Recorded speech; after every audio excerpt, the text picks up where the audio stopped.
Բարև ձեզ։ Տարեսկզբի մեր առաջին եթերն է եւ մի քանի թեմաների հետ կապված կլսենք ձեր խոսքը։ Երեք Գրիգորոսավոյի եկեղեցում Անուշաբան Ժահկոչյանի կատարած ծիսակարգիներ մասնակցում Նիկոլ Փաշինյանն, Աննա Հակոբյանը, Կպական Վերնախավ, Ալեն Սիմոնյան, նախագահ Վահագն Խաչատուրյան, հետո իրենք ուխտերթով, մենք այդպես չհասկացանք ուխտերթով։ Ղայով թե խայով։ Վերջին չարեցին իրենք։ Մի խոսքով հասան Սուրբ Աննա Աստվածածի եկեղեցի, որտեղ Բաքվում Նիկոլ Փաշինյանը ելույթ էր ունենում ընդամենը 1 րոպե։ Գիտեք ինչ, մենք էլ պիտի ընդունենք մեր մեղավորությունը եւ պատասխանատվությունը, որովհետեւ հիմա ըստ էության ստացվում է, որ մենք մի շատ կոպիտ սխալ ենք գործել երկար ժամանակ։ Մենք մեր եկեղեցուն մենակ ենք թողել հերձվածի հետ։ Մենք Հիսուս Քրիստոսին իր եկեղեցում մենակ ենք թողել այդ հերձվածի հետ։ Եվ այսօրվա քայլարշավը նրա մասին է, որ մենք վերադարձել ենք, մենք եկել ենք եւ մենք այլևս մեր եկեղեցին եւ մեր եկեղեցու հոգեվոր սպասավորներին եւ մեր եկեղեցու մեր Տեր եւ Փրկիչ Հիսուս Քրիստոսին մենակ չենք թողի։ Խնդրեմ, ինչ է ասում Նիկոլ Փաշինյանը ու այս իրականությունները, խնդրեմ ձեր տեսակետը, նույն ժամանակ մայրաքեռում Վերհապար Հայրապետի օրհնության հայրապետական պատարագում։ Շնորհակալություն հրավերի համար, Մարիամ ջան, ինձ թվում է ճիշտ մարդու չեք կանչել Նիկոլ Փաշինյանի ելույթները վերլուծելու համար, կոնկրետ սրան է վերաբերվում, երևի հոգեբանները ավելի ճիշտ հոգեվերլուծության կենտարկեին այս ամեն ինչը, ակնհայտ է, որ մարդը տառապում է մեծամոլությամբ, այսինքն ռուսերեն եթե ավելի հասկանալի լինելու համար, այս բառը հայերեն այդքան էլ բան չի, մանյա վիլիչի։ Այս մարդը ինչ է ասում, իրեն թվում է, թե Հիսուս Քրիստոսը մնացել է իր Տավրոսի կտրիչ Բենթլի Սամոյի այնտեղ քպական այլ մյուս ներկայացում։ Հա, իրեն այս տիրադավ եպիսկոպոսների հույսին է մնացել, հա։ Իրեն թվում է, թե ինքը եկել է փրկելու Հիսուս Քրիստոսին, մենությունից ազատելու Հիսուս Քրիստոսին, նման հայտարարություններ կարող են անել այն մարդիկ, ելի կրկնեմ, որոնք տառապում են մեծամոլությամբ։ Այս իրավիճակում Նիկոլ Փաշինյանից այլ բան սպասել չէր կարելի, որովհետև նա շատ լավ հասկանում է, որ տապալվել է եկեղեցու դեմ հակաքրիստոնեական արշավի շրջանակներում, այլևս որևէ մեկը, ես չեզոք հատվածի մասին եմ ուզում խոսել, այն մարդիկ, ովքեր կողքից նայում էին, որոշակի առումով կարող է եւ ինչ-որ տեղ համակրում էին այն հայտարարություններին, որոնք Նիկոլ Փաշինյանը անում էր եկեղեցու դեմ, բայց այս հանգրվանում արդեն բոլորի համար պարզ է, որ Նիկոլ Փաշինյանը հայ առաքելական Սուրբ եկեղեցու դեմ արշավը սկսել, մոտիվացվել է դրսի պատվերով, մասնավորապես Փաշազադեի եւ գլոբալիստական կենտրոնների, որոշ դեպքերում դրանք նույնն են համընկնում են եւ նրա հիմնական նպատակը եկեղեցին կազմաքանդելն է, կազմաքանդել այն ինստիտուտը, միակ գործող դեռևս Հայաստանի Հանրապետությունում մնացած միակ գործող ինստիտուտը, որը հայի ինքնության առանցքն է, որի շուրջ ձևավորվել է հայի ինքնությունը եւ որը հային հայ է դարձնում անկախ աշխարհագրական դիրքից, աշխարհագրորեն տարբեր հատվածներում գտնվելուց եւ այս իրավիճակում Նիկոլ Փաշինյանի թիվ 1 թիրախը բնականաբար հայ առաքելական եկեղեցին է քաղաքական եւ աշխարհաքաղաքական առաջադրանքի պայմաններում եւ նրա գիտեք խնդիրը որն է, հստակ խնդիր է դրված Նիկոլ Փաշինյանի առջև, որպիսի միջև խորհրդարանական ընտրություններ հիմնովին կազմաքանդի հայ առաքելական եկեղեցին, որ թուրք-ադրբեջանական տանդեմը համաձայնվի ինչ որ փշուրներ նետել Նիկոլ Փաշինյանի առջև, չգիտեմ, ինչ որ սահմանակետ բացելու կամ ինչ որ ծրագիր եւս ասենք մի քանի վագոն բենզին ուղարկելու, որպեսզի ցույց տա ժողովրդին, խապի այսինքն ժողովրդին, որ ինքը բերել է խաղաղություն, հիմա ինքը ներկայացնում է, որ միակ խոչընդոտը երկրում բարեփոխումներ անելու, խաղաղություն հաստատելու, մնացել է հայ առաքելական եկեղեցին։ Այ եթե ասենք Գարեգին երկրորդ կաթողիկոսին էլ գահանգեցանի, եկեղեցին էլ կազմաքանդի, հայ ժողովրդի կյանքում ամեն ինչ լավ է լինելու։ Մենք տեսել ենք նման ելույթներ, նման հիմնավորումներ առաջներում, այսինքն տարբեր ժամանակահատվածներում տարբեր մարդկանց էր մեղավոր նշանակում, ասում էր սրան էլ բանտարկենք, սրան էլ չեզոքացնենք, սրանից էլ փոխվենք, այնտեղ էլ գնանք, ամեն ինչ լավ է լինելու։ Հիմա տեսեք, համեմատեք ձեր կյանքը նախկին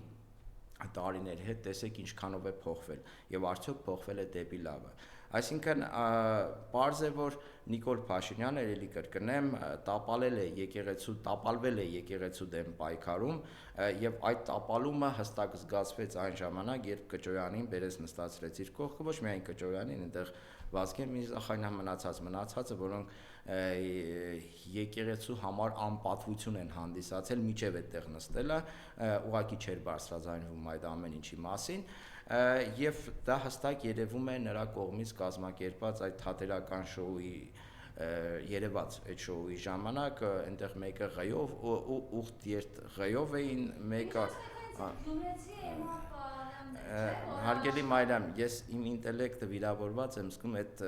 կնոջ կամ այդ երևույթի անունը տալուց, էլի։ Ինքը կարող է ամենակեղտոտ բառապաշարով խոսել։ Դե դրա համար եմ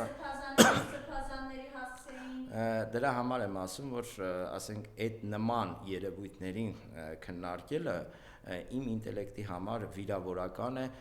նրանք ոչնչով չեն տարբերում Տավրոսներից, չգիտեմ, Խաչատուր Սուքիասյաններից, մնացածից, որոնք անպատկառ բառապաշարով արտահայտվում են եկեղեցականների նկատմամբ, այն մարդկանց նկատմամբ, ովքեր պաշտպանում են հայ առաքելական եկեղեցին, վերադառնալով այդ ուխտ երթին, հիմա թող իրեն կողմնորոշվեն, կարծեմ Նիկոլ Փաշինյանն էլ էր ղեյով գրել, հետո խմբագրեց այդ ուխտ երթը, մյուսը ասում էր ուխտաերթ։ Մի խոսքով, հստակ երևաց, որ փողոց գեներացնել Նիկոլ Փաշինյանը չի կարող։ Փողոցը այլևս կորցրել է Նիկոլ Փաշինյանը, տեսան շատերը, որ թագավորը մերկ է։ Այսինքն հանրային աջակցություն չունի Նիկոլ Փաշինյանը հայ առաքելական եկեղեցու եւ Գարեգին երկրորդ կաթողիկոսի դեմ արշավելու համար։ Նա ոչնչացված է հանրայնորեն Նիկոլ Փաշինյանը, նա քաղաքական ֆիասկո է ապրում։ Բոլորը տեսնում են, որ այդ 2-3 հազար մարդը մաքսիմում որ հավաքվել էին այնտեղ, վարչական ռեսուրսով հավաքված պաշտոնյաներ, բյուջետային աշխատողներ, քաղաքացիական հագուստով ոստիկաններ, այսինքն այն մաքսիմումը, որ ինքը կարողացել էր այդտեղ հավաքել, դա 2-3 հազար հոգին է, իսկ 2-3 հազար հոգի հավաքել այդքան ջանքերից հետո, այդքան ադմինիստրատիվ ռեսուրս կիրառելուց հետո, պարզ է, որ դա ֆիասկո է, տապալում։ Եվ Նիկոլ Փաշինյանը չի հանդարտվում, որովհետև իրեն թվում է, ինքը ապրում է դեռևս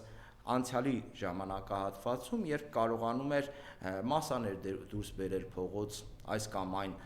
իրավիճակով պայմանավորված, բայց արդեն տևական ժամանակ է, հատկապես դա երևաց եկեղեցու դեմ պայքարի շրջանակներում, որ որևէ այդպես հանրային հրապարակային միջոցառում Նիկոլ Փաշինյանը չի կարողացել անել մարտաշատության պայմաններում։ Նույն կազմը,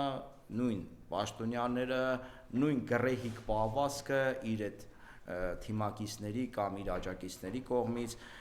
Նիկոլ Փաշինյանը պետք է այլևս հաշտվի այն իրողության հետ, որ նա չի տիրապետում իրավիճակին, տապալվել է եկեղեցու դեմ պայքարում եւ ոչ միայն եկեղեցու դեմ պայքարում է ինքը տապալվել, այլ նաեւ տապալվել է քաղաքականապես առաջիկա խորհրդարանական ընտրությունների նախաշեմին։ Այլևս որևէ լուրջ վերլուծություն չի կարելի ներկայացնել առ այն, որ Նիկոլ Փաշինյանը կարող է վերընտրվել ժողովրդավարական ճանապարհով 26 թվականի խորհրդարանական ընտրությունների ժամանակ։ Հետևաբար այս իրավիճակում Նիկոլ Փաշինյանը դառնում է ավելի վտանգավոր, ավելի անկանխատեսելի ապօրինի քայլերի կարող է դիմել նա եկեղեցու դեմ պայքարի շրջանակներում, քաղաքական իր հակառակորդներին, մրցակիցներին չեզոքացնելու դեմ պայքարում, նույնիսկ իր թիմակիցների առումով նա կարող է խիստ անկանխատեսելի լինել, նրանցից շատերը կարող են հայտնվել բանտերում, այսինքն հիմա ստեղծվել է մի իրավիճակ, որ Նիկոլ Փաշինյանը վերածվել է քաղաքական բորոտի, ԿՊ-ն վերածվել է քաղաքական բորոտի, եւ այն ուժերը եւ այն մարդիկ, ովքեր իրենց անունը կապում են հիմա քաղաքացիական պայմանագրի կամ Նիկոլ Փաշինյանի հետ, պետք է շատ լուրջ մտածեն, որովհետեւ մերժված քաղաքական լիդերի, մերժված քաղաքական կուսակցության հետ անուն կապելը հետո շատ այսպես վատ հետևանքներով է հղի այն առումով, որ կարող են արժանանալ հասարակության պարսավանքին 26 թվականի ընտրություններից հետո, դրանից հետո նրանք պետք է շատ մեղական եւ ներողություն խնդրեն հասարակությունից, որ նման քայլի են դիմել, օրինակ աջակցել են Նիկոլ Փաշինյանին հակաքրիստոնեական, հակաեկեղեցական պայքարի շրջանակներում եւ մի բան այստեղ պետք է նաեւ ես ընդգծեմ, որ Նիկոլ Փաշինյանը ըստ էության իր հակավարկանիշով, իր այսպես բացասական կերպարով ըստ էության էլ ավելի բարձրացրեց եկեղեցու հեղինակությունը, Գարեգին II կաթողիկոսի հեղինակությունը, ել չասեմ նաև սրբազանների եւ հատկապես Միքայել Սրբազանի մասին։ Իմիջիայլոց լավ բնորոշում է տվել, ծանոթացել եք Միքայել Վերջի հստակ գծելով անբարոյականներին, տիրադավների, այսպես ով լինելը, զինված բանդաների նորից Դե հիմա Աջապայանը շատ դիպուկ գնահատականներով է հանդես գալիս եւ դա անկալվում է հասարակության կողմից, նույնիսկ սոցիոլոգական հարցումներն են փաստում, որ օրինակ Միքայել Սրբազանի հեղինակությունը մի քանի անգամ ավելի բարձրացել է եւ սա վիճակագրությունը այստեղ անգամ վերլուծություն չկա, պարզ վիճակագրությունը ցույց է տալիս, որ եկեղեցին այս իրավիճակում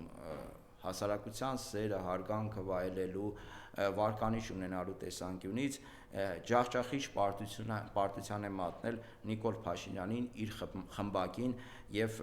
այսպես ասած նիկոլական աղանդին։ Հետևաբար ես կարծում եմ, որ պետք չէ հուսահատվել հանրությունը, քաղաքական ուժերը, ինչպես Մայր Հայաստանը պետք է կանգնի հայ առաքելական եկեղեցու կողքին, պետք է աջակցի հոգևորականներին, հարկ եղած դեպքում հրապարակային ակցիաների միջոցով նաև պաշտպանի հայ առաքելական եկեղեցուն, ինչպես դա տեղի ունեցավ, երբ Տիրադավի եպիսկոպոսները գրոհեցին Մայր Աթոռի վրա, եթե չլիներ օրինակ այդ հանրային աջակցությունը, ես կարծում եմ, որ շատ լկտի, ագրեսիվ գործողություններ էին այնտեղ տեղի ունենալու նիկոլական աղանդի եւ Տիրադավ եպիսկոպոսների կողմից։ Ուստի ամեն ինչ այդքան վատ չէ, ինչքան թվում է, ես հասկանում եմ, որ Նիկոլ Փաշինյանի ճղճղոցները, չգիտեմ, հայտարարությունները, որոնք մարդկանց նյարդայնացնում են,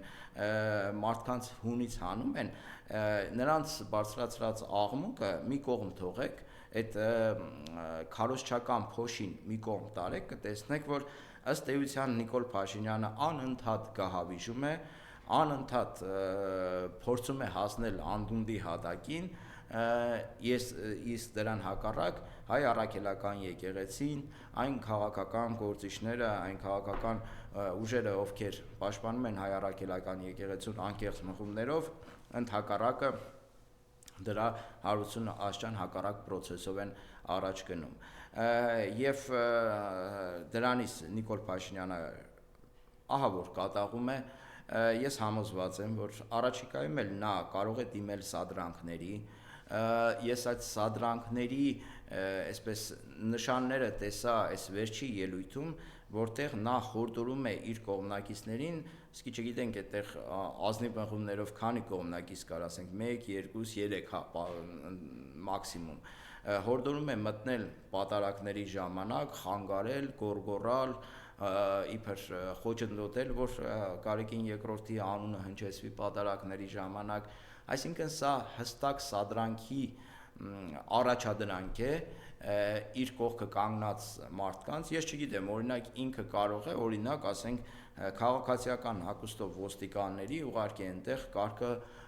խախտելու, չգիտեմ, կաթողիկոսի անունը տալը խոչընդոտելու համար այնտեղ սարքվեն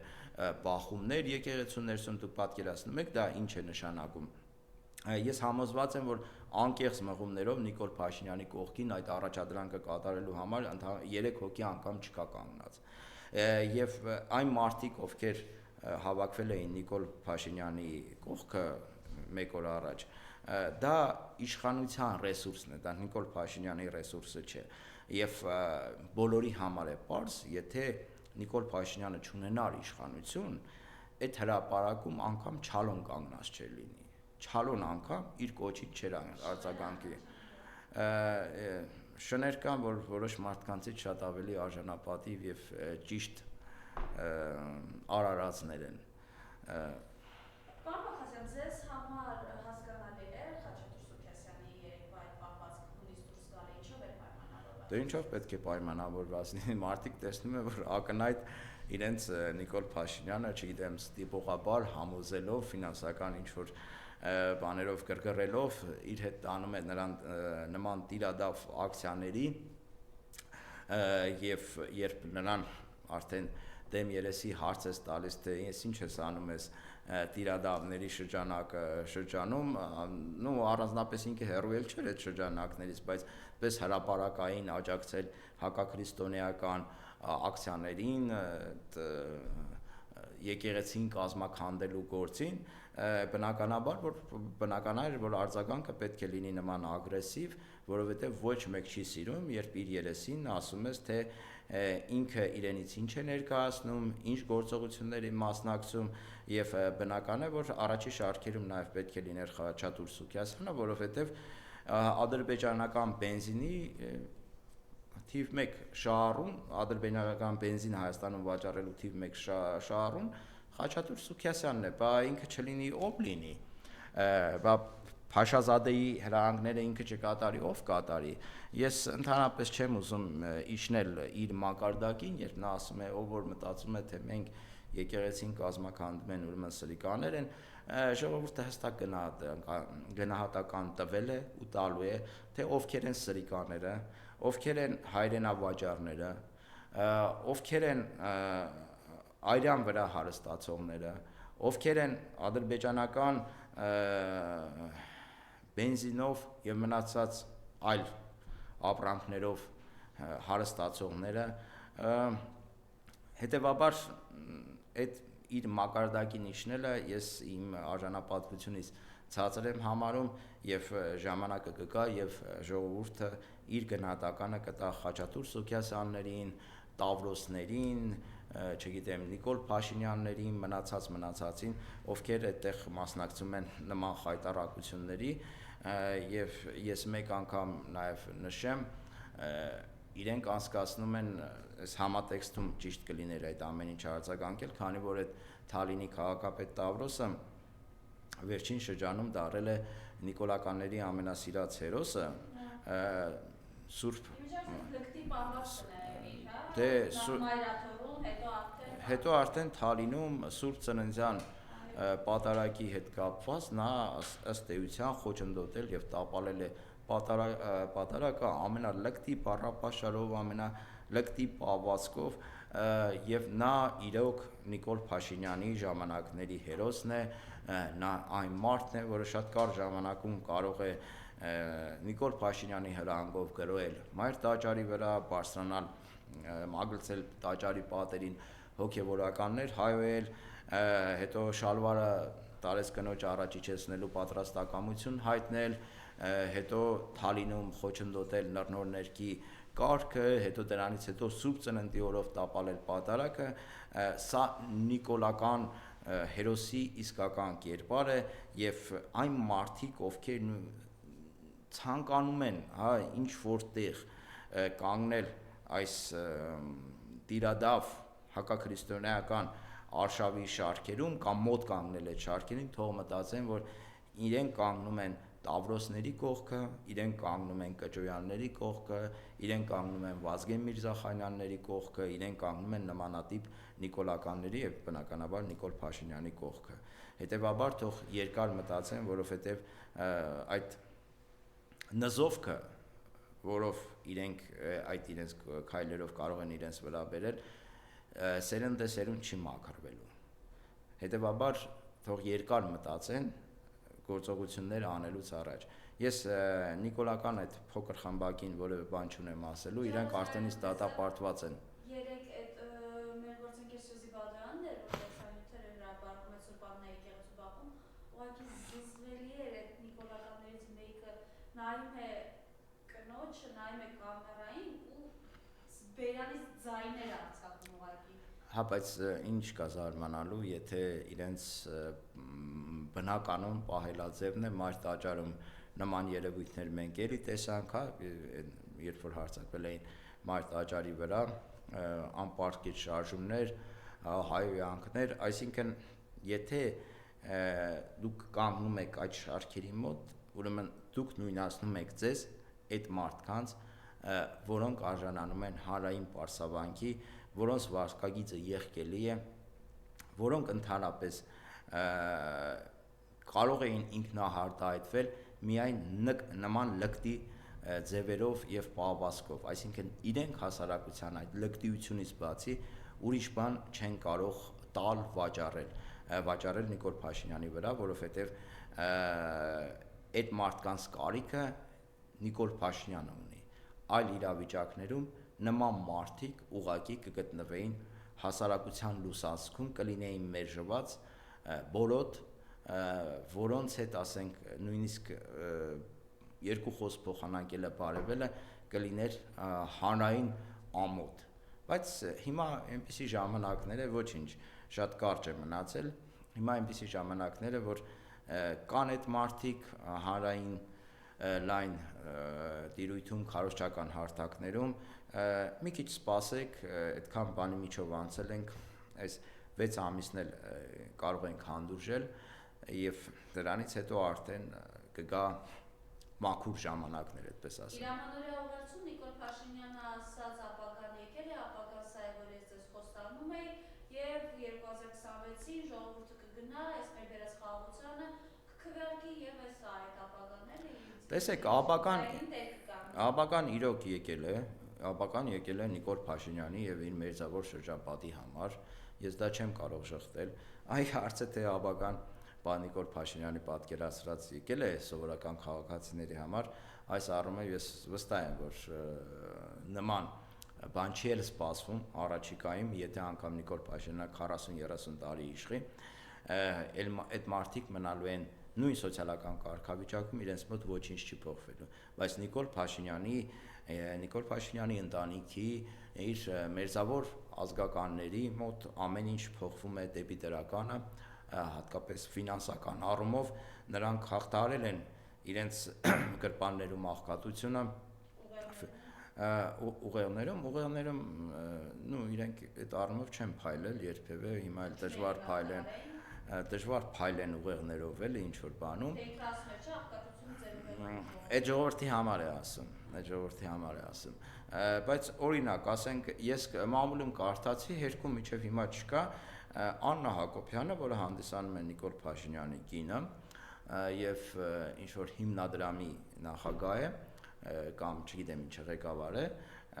այդ օրը իր կրած զարդերը գնահատվեց 8 միլիոն դրամ։ Հարգելի ժողովուրդ, դուք հարց տվել եք ձեզ, ասենք ինչ է աշխատում Նիկոլ Փաշինյանի կինը կամ հենց Նիկոլ Փաշինյանի աշխատավարձով հնարավոր է միայն զարդերի վրա ծախսել 8 միլիոն դրամ։ Մի հատ ձեզ հարց տվեք, հա, երբ որ ասում է ապագան եկել, ես այս փոքր դրվագը նշեցի, որ ասենք մամուլում հրապարակվեց, մարդիկ գրեցին, հերքում էլ չեղավ։ Մնացածի մասին լռում ենք, որովհետև հասկանում ենք, որ այդ 8 միլիոնով չի սահմանափակվելու։ Այն թանկարժեք ավտոմեքենաները, որոնք իրենք ձեռք են բերում հարկատուների հաշվին։ Բնական է, որ ապագան իրենց համար պետք է վաղուց եկած լինի, այդ մարդիկ նստել են, դիրապետում են հանրային ռեսուրսների ու լի օգտվում են այդ հարային ռեսուրսներից իշա իրենց անձնական բարեկեցության։ Նույն Ալեն Սիմոնյանի, ասենք, կազմակերպած շքեղ այդ ծննդյան արարողությունը, որը ասենք կարծում եմ որ մի քանի միլիոն արժի։ Ալեն Սիմոնյանի կողմից падգամավորներին 3 միլիոն դրամով, չգիտեմ ինչ էր, պարգևավճար էր, խրախուսում էր, ինչ էր, տարեվերջին 3 միլիոն մի խոսքով փոխանցել падգամավորների հաշիվներին։ Եվ դա ասել, որ դե ինչ է, որ ընդամենը 3 միլիոն է։ Բա ասենք օրինակ ուսուցիչները, որոնց ասում էր աբական եկել է հարկելի ուսուցիչներ 400-500 դրամ աշխատավարձ եք ստանում եւ այլն։ Դուք նման պարգևավճարի մասին ուղղակի երազում եք։ Դրա 10%-ի մասին էլ անգամ երազում եք, որովհետեւ Նիկոլ Փաշինյանը առաջնորդվում է ուրակի նման։ Նրան չի հետաքրքրում ուսուցիչների, բանվորների, մնացած այլ աշխատողների, դասախոսների, մի խոսքով այդ շրջանակների բարեկեցությունը իրենց հետաքրքրում է իրենց անձնական բարեկեցությունը, որի վրա իրենք շատ լավ աշխատում են։ Դուք մի խաբվեք քարոզչական հնարքներին Նիկոլ Փաշինյանի կողմից, ինչ որ ատամներ չսարքել, չգիտեմ, իրեն մի քիչ հասարակ պահել եւ այլն, իշխանությունը կորցնելուց հետո ամռանը այ հերձումը դատաիրավական ցույց կտա, թե Նիկոլ Փաշինյանը իր կինը ու մնացած մերձավոր շրջապատը ինչքան է հարստացել իշխանության գտնվելու ընթացքում։ Մենք համոզված ենք, որ այդ աշխատավարձերով իրենք ինչ որ ստանում են, հա, հնարավոր չի նման ճոխ ու շքեղ կյանք վարել։ Եվ իրենք էլ դրանից առաջ չեն փայլել հարուստ լինելու կարգավիճակով։ Հետևաբար այն հարստությունը, որը դիզվել է այս 7 տարիների ընթացքում, այդ ժամանակ պետք է իշխանությունը կորցնելուց հետո այդ ժամանակ սկսվի ապօրինի հարստացման գործերի մի հատ շքերթ, որով երևի ասենք ԿՊԱ-ականների այդ կարկառուն ԿՊԱ-ականների 70-ից 80%-ը իրենց աբական անցկացնեն ուղիչ աշխատանքային գաղութներում։ Եթե ես ավելին ասեմ, եթե նոր արդարադատություն, չնայած չեմ ցանկանում, որ նման արդարադատություն լինի ընդհանրապես երբևէ հայկական իրականության մեջ, խոսքը նիկոլական արդարադատության մասին է, ճակերտավոր արդարադատությունը, եթե գալող իշխանությունները, հաջորդ իշխանությունները Նիկոլ Փաշինյանի արդարադատական իրավապահ համակարգի գործունեության տրամաբանությամբ շարժվեն, ԿՊԱ-ականների 100%-ը ուղիչ աշխատանքային գաղութներից դուրս չի գալու, ցմա նստելու են։ Հետևաբար ինձ թվում է, որ Նիկոլ Փաշինյանը կարող է իր գլխի ճարը տեսնել, բայց այն մերձավոր շրջապատը, որը իրեն կոտորում է Նիկոլ Փաշինյանի այս կամ այն ապօրինի հրահանգը կատարելու, եկեղեցին կազմաքանդելու գործում աչքի ընկնելու առումով թող երկար մտածի, որովհետև դա բնության օրենքն է, հա, գիշերվան հաջորդում է արդեն առավոտը եւ այդ առավոտը գալու է 26 թվականի ամռանը։ Եվ Ալիևի վերջին հայտարարությունները տարեվերջին ինքը ծավալուն հարցազրույց էր տվել, ամփոփելով տարին 2025 թվականը ինքը որակում է, որ պատմական, այսպես կոչված պատերազմը ավարտված է եւ նոր Զանգեզուրի միջանցքի բացումն արդեն հաստատվել է նաեւ ԱՄՆ նախագահի կողմից։ Երթում անվանումը կարող է այլ լինել, բայց էությունը դրանից չի փոխվում։ Խնդրեմ։ Նաև այլև այդտեղ մեկ կարևոր հայտարարություն է արել, ասել է, որ միջազգային իրավունք այլևս չկա։ Կա ուժի իրավունք, եւ մեր հանրությունը սրանից պետք է առաջի կարևոր հանգամանքը դա է, հետևություններ անի։ Նիկոլ Փաշինյանը խաղաղությունը հայ ժողովրդի վրա ծախում էր հետևյալ սկզբունքով, որ իրենք առաջնորդվում են միջազգային իրավունքով, եւ այդ միջազգային իրավունքը կպաշտպանի իրենց Ալիևի հնարավոր հարձակումներից, բայց զուգահեռ այդ հայտարարություններին Ալիևը ասում է, որ միջազգային իրավունք չկա, գործում է ուժի իրավունքը, այսինքն նա Նիկոլ Փաշինյանի ստորագրած, այսպես նախաստորագրած, այսպես ասած, այդ խաղաղության թղթի կտորը դարձնում է զուգարանի թուղթ ուղակի, եւ քաղաքական աշխարհակաղակական ապտակ է հասցնում Նիկոլ Փաշինյանին։ Իրենք այստեղ քպականները կարող են գորգորալ, իրենց ճղեն խաղաղության մասին, որ խաղաղությունը եկել եւ այլն, Բաքվից մենք լսում ենք բոլորովին այլ հայտարարություններ։ Հարգելի հայրենակիցներ, այդ մի քանի վագոն բենզինը կամ դրան կարող է հաջորդել եւս մի քանի վագոն կամ չգիտեմ այլ ապրանքներ,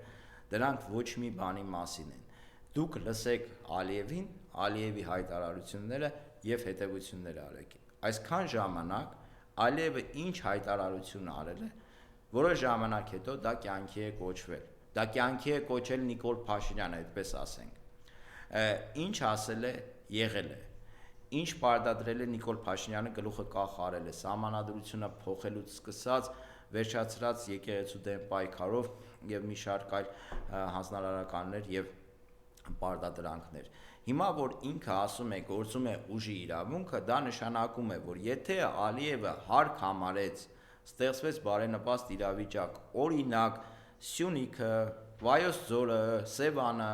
կամ մեկ այլ հատված Հայաստանից օկուպացնելու, ինքը դա անելու է եւ թքած ունի, թե Հայաստանում, ասենք Նիկոլ Փաշինյանը ինչ կմտածի,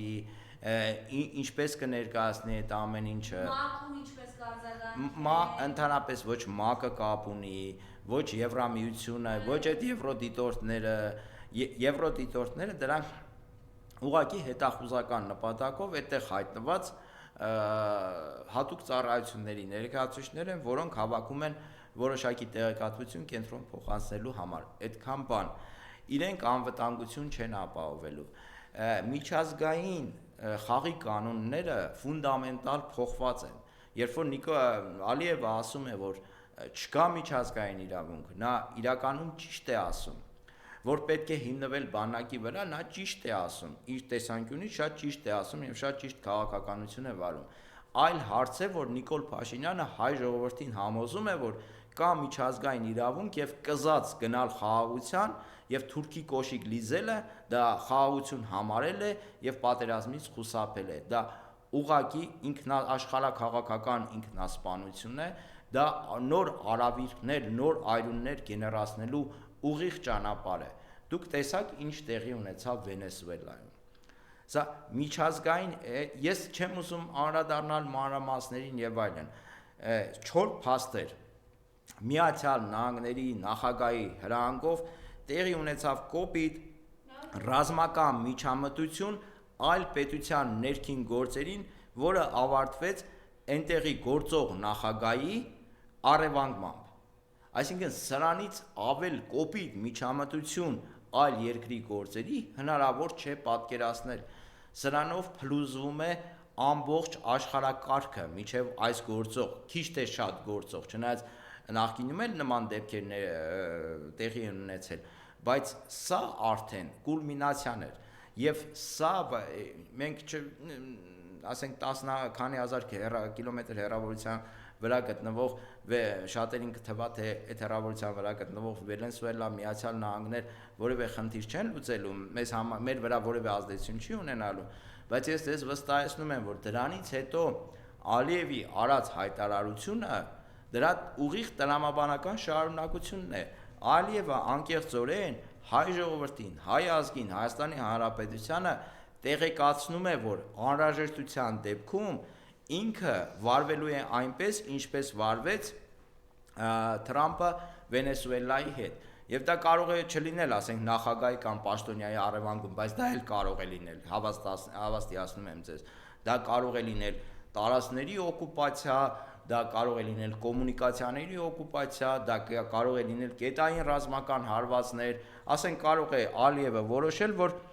Զանգեզուրի պղնձամոլիբդենային կոմբինատը, որը Հայաստանի թիվ 1 արդյունաբերական գիգանտն է, աղտոտում է, օրինակ, ասենք, Ադրբեջան հոսող ջրերը։ Հայ բնապահպաններին էլ այդտեղ օրինակ կբերի, կասի, հայ բնապահպաններն էլ ասում են, որ մեր ջրերը աղտոտում են, եւ ես որոշել եմ կետային հարված հասցնել Զանգեզուրի պղնձամոլիբդենային կոմբինատին։ Եվ դա կարող է իրականացնել եւ իր տեսանկյունով լավ էլ հիմնավորել։ Այս սա է նշանակելու այս ամեն ինչը։ Հետևաբար այն խաղաղության Հա, բայց ինքը զրոյացված էր արդեն վաղուց։ Որևէ լուրջ տրամաբանող մարդ չի կարող հավատալ Նիկոլ Փաշինյանի ասված խաղաղությանը։ Դա ֆիքսիա է ուղղակի, մեղմ ասած, դա ֆիքսիա է, գոյություն չունի։ Սա ուղղակի ուղիղ ճանապարհ է դեպի քաղաքական, աշխարհաքաղաքական ինքնասպանություն։ Որևէ մեկը չի ասում պատերազմ, նման կոչերով հանդես եկող քաղաքական ուժ չկա, բայց քո բանակի ամրապնդումը, քո սահմանների ամրապնդումը, դրանք կենսական անհրաժեշտություն են։ Դրանք չեն խոսում պատերազմի մասին, ընդհակառակը դրանք խոսում են պատերազմի բացառման մասին։ Ինչքան Նիկոլ Փաշինյանը թուլացնի հայկական բանակը, ինչքան թուլացնի Հայաստանի սահմանները, այնտեղ, չգիտեմ, կարդոնից պատեր սարքելով, այդքան ինքը երկրաչափորեն մեծացնում է պատերազմի հավանականությունը։ Հարգելի ժողովուրդ, հիշեք, եթե ինքը ասում է, այս քանի տարիներ, քանի ամիսների ընթացքում չեն կրակել, տեսեք, խաղաղություն է եկել է, ես ձեզ հիշեցնեմ, որ 18 թվականին, երբ ինքը Ալիևի հետ պայմանավորվեց, 1 տարի չէին կրակում կարծեմ։ Հետո բոլորիս համար պարզ է, թե ինչ տեղի ունեցավ։ Հետո տեղի ունեցավ 5000 զո, ունեցանք 5000 զո, տեղի ունեցավ Արցախի կորուստ եւ այլն, էլ չշարունակեմ, հա, այդ հազարավոր զոհերն ու հազարավոր քառակուսի կիլոմետրերի կորուստները։ Այդ դա տեղի ունեցավ։ Հիմա երբ որ ինքը ասում են, տեսեք, խաղաղություն են բերել, չեն կրակում, հետեւաբար մենք կարող ենք լույսկա թափվել, բանակի մասին չմտածենք, սահմանների մասին չմտածենք եւ այլն եւ այլն։ Ինքը երկրաչափական արագությամբ մոտեցնում է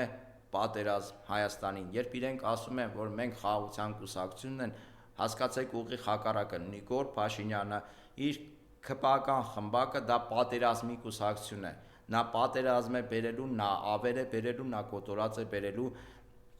հայ ժողովրդին, բայց մեր բախտը բերել է այնքանով, որ այս ազգադավ կործանարար իշխանությանը ընդամենը մնացել է 6 ամիս։ Հիմա